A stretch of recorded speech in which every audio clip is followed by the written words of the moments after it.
Hello, everyone. Welcome to this course, SCI 5073, Science Instruction for Elementary Teachers. So glad you're here. My name is Dr. Kelly Hoven, and this is my favorite course to teach at ACE.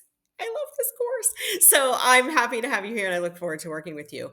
I was previously a high school science teacher, but I now work with all K-12 levels. I work with commercial curriculum providers, and I travel around helping teachers implement their curriculum using best practices for science teaching. So this course is near and dear to my heart. It is what I do. So first and foremost, I recognize that not everyone taking this course is a science teacher. And that's okay, because after this course, you're going to want to be a science teacher.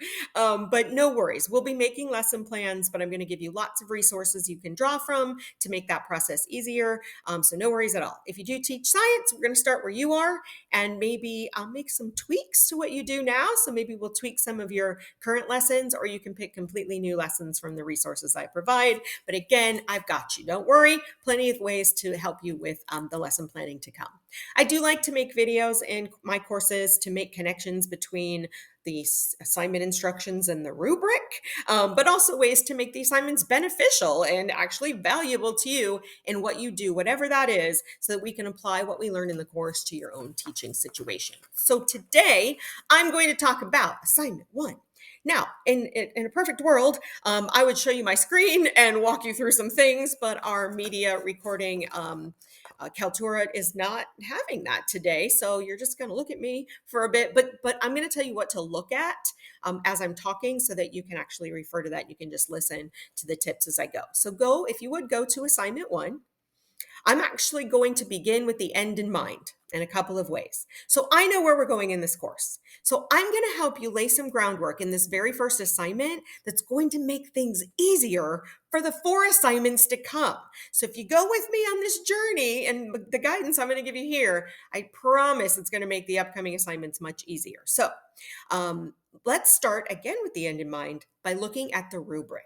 So if you would make sure you're on the instructions for assignment 1, scroll all the way down to the bottom so we can take a look at the rubric. And let me do that as well. So this is a common rubric. You'll see this in many, many assignments and many, many courses. It's consistently the same. So if you understand it well, then it will help you achieve mastery or the highest rating that you can get as we go. So I'll help you with an understanding of that right here. Notice it starts with demonstrates a conceptual understanding. That means you grasped the assignment and you included the things that you were asked for. But the next 2 criterion are the most important, and where typically people don't get all the points. So let me explain why. Notice I'm going to pull some wording out, so follow along with me. So I'm looking at analysis and evaluation of issues and problems and use of evidence. So see some terms here like exhibited scholarly analysis and evaluation, established a solid connection to theory or research. And then going down to use of evidence, displayed a variety of scholarly references. So are you getting a theme here? So this is important. And this is what distinguishes master's level work from bachelor's level work. In a master's program, you are expected to be looking at the theory and research behind a topic and bringing that into play in making decisions and choices in your papers and work, just in general in master's programs. So I'm going to be looking for you to ground everything you do in research and scholarly evidence. I call it the why behind the what. The why is the research or scholarly evidence behind the what, the instructional decisions and choices that you're making as you develop your assignments in your papers. So those choices should be based on the research. You want to demonstrate that you're using evidence-based practices. Now, what exactly is considered scholarly? This is important. So like Edutopia or blogs from various educators or even blogs or content on a university website. Those have great information. I just read a fabulous Edutopia article yesterday, but that's not what we need here. Scholarly evidence for our purposes would be the course videos, because those are already based on research, the course readings, because those are peer-reviewed articles, or peer-reviewed articles that you find elsewhere. So articles you might find through the library. You can find them on Google as well, but you want articles that were written based on research. And that will get you the scholarly evidence that you need.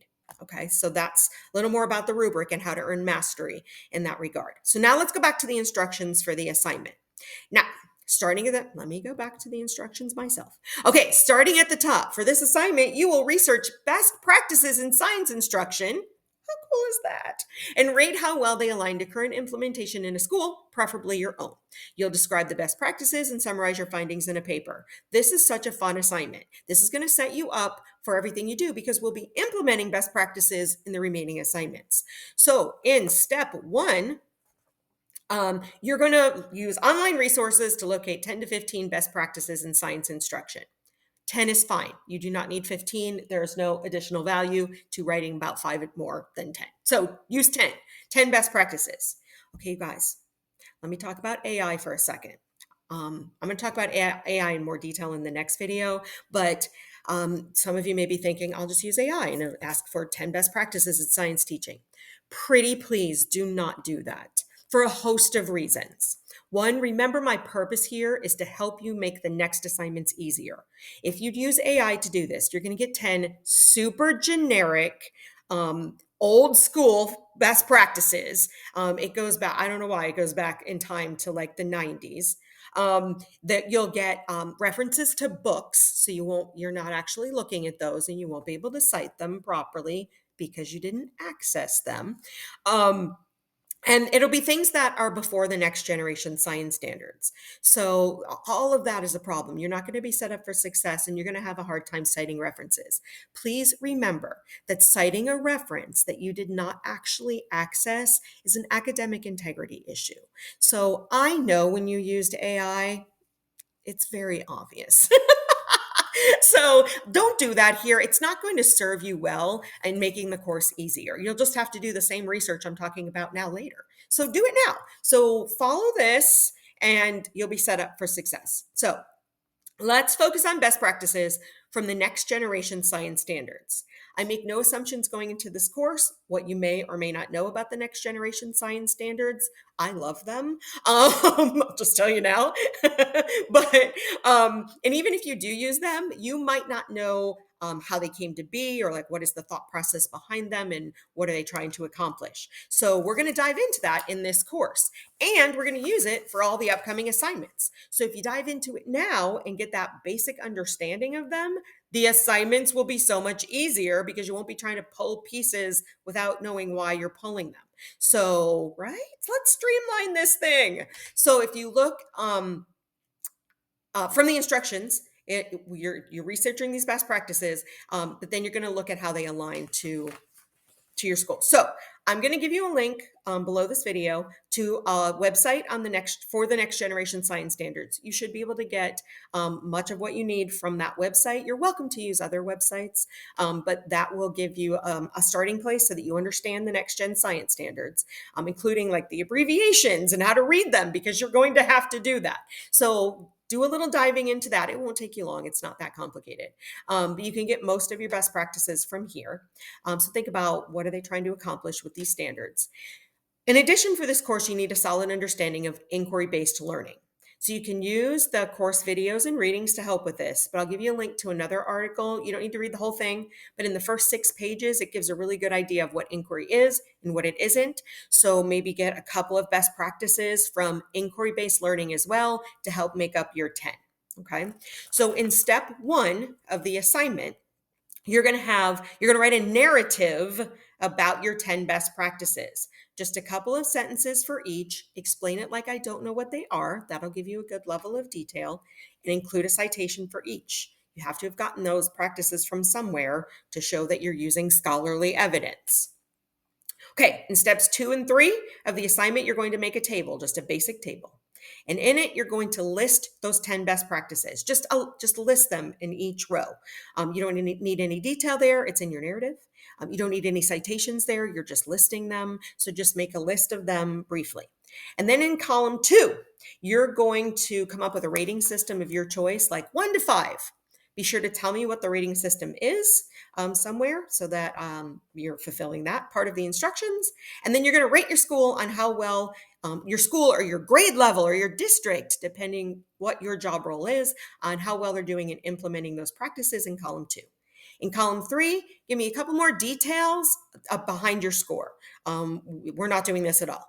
Or this, some teachers are doing this and some teachers are doing this. Or we use this curriculum, which already has this built in. Or just give me a little more detail, again, so that I can learn more about your school and where you're at in terms of the best practices that you have selected for this assignment. What's happening or not happening related to the practices. Okay, now we're on step 4 of the instructions, which is compose. This is really important. It tells you how to put everything together properly in your paper. You do need to use APA formatting here. I know it's really not that bad, you guys.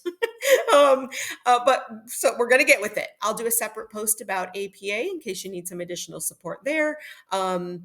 We have a writing center at ACE. The writing center has a paper template that you can use so you can see how a paper should be set up if you're newer to the program and you're not familiar with that yet. So you need a properly formatted title page. Then you're going to do a quick introduction to the topic, like what is this paper about? A little bit of that at the beginning. You're going to you include your narrative description of your 10 best practices. Again, make sure that you have citations for each best practice, and you can cite more than one best practice from the same source. So you don't need 10 sources for your 10 best practices. You might have 4 resources that you got the 10 best practices from, but just cite each best practice in text and then include the citation in your references. You're going to include a summary of how well your school's practices align to the best practices you selected for this paper. So that's using the table and kind of summarizing it. The table actually goes at the very end as an appendix in the paper. And then you're going to just conclude. So maybe a paragraph summarizing your school and where they're at, and then a little conclusion that just ties everything together at the end. What did you learn from this process? Hopefully something. So there you go. Then make sure you have your reference paper properly formatted in APA. And you're good to go. So there you go, highlights for this week. I hope that gives you a better idea of what we're tackling. Please let me know if you need any help or assistance or clarification or a pep talk or whatever you need. I am here for you. So the fastest way to reach me is Canvas inbox. I'm online a lot during the day, so I can try to answer you generally pretty quickly. I'd love to help you get the help and the support that you need as we go. So please do not hesitate to reach out anytime. That's what I'm here for. I'll make videos for the assignments coming up. I'm looking forward to seeing what you do with this first assignment. And thanks again for being here. See ya.